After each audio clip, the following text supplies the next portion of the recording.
du savoir et de la connaissance, c'est la liberté. Êtes-vous libre de choisir votre sujet de thèse? C'est libre. Délit. Ah, heureusement. Dignité. Garantir, deuxième principe, garantir l'honnêteté et la transparence. Sommes-nous capables d'être honnêtes et transparents? Posons-nous la question. Troisième principe, il faut déjà s'assurer que l'information, ce que nous avons entre les mains, est claire, et adaptée, non pas à mon époque, mais à ma capacité d'ingurgiter ce qui m'est proposé comme élément constitutif d'un savoir que je dois construire, transmettre et valoriser. En suis-je capable? Quatrième, respecter l'autonomie, mon autonomie. Mais pour que je puisse respecter mon autonomie, il faut que je respecte l'autonomie de l'autre. Je commence par le mot chimère, cerbère, qui est l'IA. Une créature aux multiples dimensions. Comme je viens de dire, à la fois un instrument de recherche, à la fois un objet d'étude, à la fois un cadre théorique, à la fois une discipline en construction, peut-être une discipline déguisée, derrière cette appellation, depuis les années 60. Voilà le recul. Et devant ce cerbère, cette créature, la question de l'éthique se pose énormément, sans ressentir ce sentiment de la récession, ou bien de peur, de la nouveauté.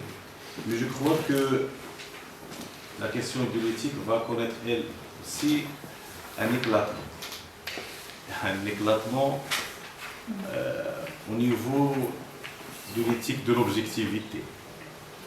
Alain Rabatel vient d'incruster un néologisme, et deux néologismes, l'éthique de la subjectivité et l'éthique de l'objectivité. Dans la mesure où on peut procéder à un processus d'objectivation de la subjectivité. Objectiver la subjectivité par la méthodologie, par le cadrage théorique, par un ensemble d'abord scientifique, avec A majuscule. Et bien évidemment, cette responsabilité va nous plonger vers une autre question très brûlante ici. Et je remercie le professeur Mertah d'avoir choisi vraiment la question du plagiat entre délit et nécessité scientifique. Antiphrase, délit et nécessité scientifique. Est-ce qu'on peut jumeler les deux? Dans quelle mesure? Parce que je ressens, chercheur que je suis, qu'il y a une certaine acceptation du plagiat. Peut-être votre problématisation de la chose va éclairer la problématique. Donc voilà la parole, monsieur Mertah. Alors, plagiat, ça vient de plagiat russe. C'est tout simplement, en latin, c'est voleur. Et tous les étudiants qui sont devant moi ne sont pas des voleurs. Loin de là, ce sont des chercheurs.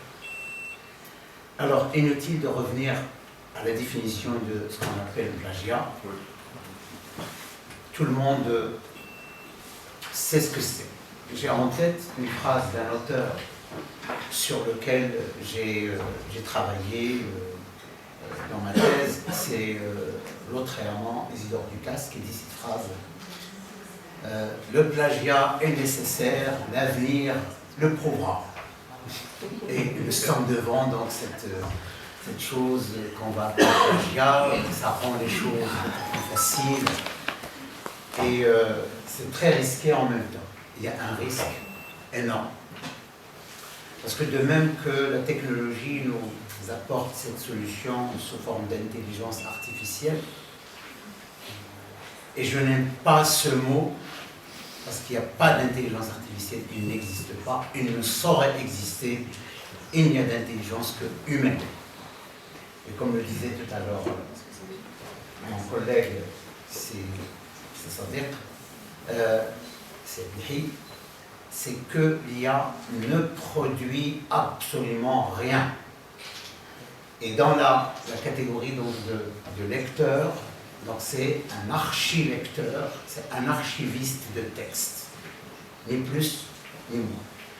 Du moment où vous produisez un texte, vous le publiez, il est déjà archivé avec ces millions de supports, et sont regardés d'une certaine manière, analysés, visités, d'une manière assez profonde, pour tout simplement fonctionner sous forme de mots-clés, etc., pour répondre à une urgence, à une question. Je ne vais pas parler donc du domaine médical, parce qu'on vient à partir du Maroc, il y a déjà une quinzaine d'années. Une opération a été faite depuis l'Allemagne au Kenya, via l'intelligence artificielle. Et au Maroc, il y a à peine une semaine, une opération chirurgicale a été faite depuis Casablanca, à distance. C'est grâce à l'intelligence artificielle. Tout à l'heure, on parlait de guerre. L'intelligence artificielle en matière de guerre n'a fait jusqu'à maintenant que des dégâts.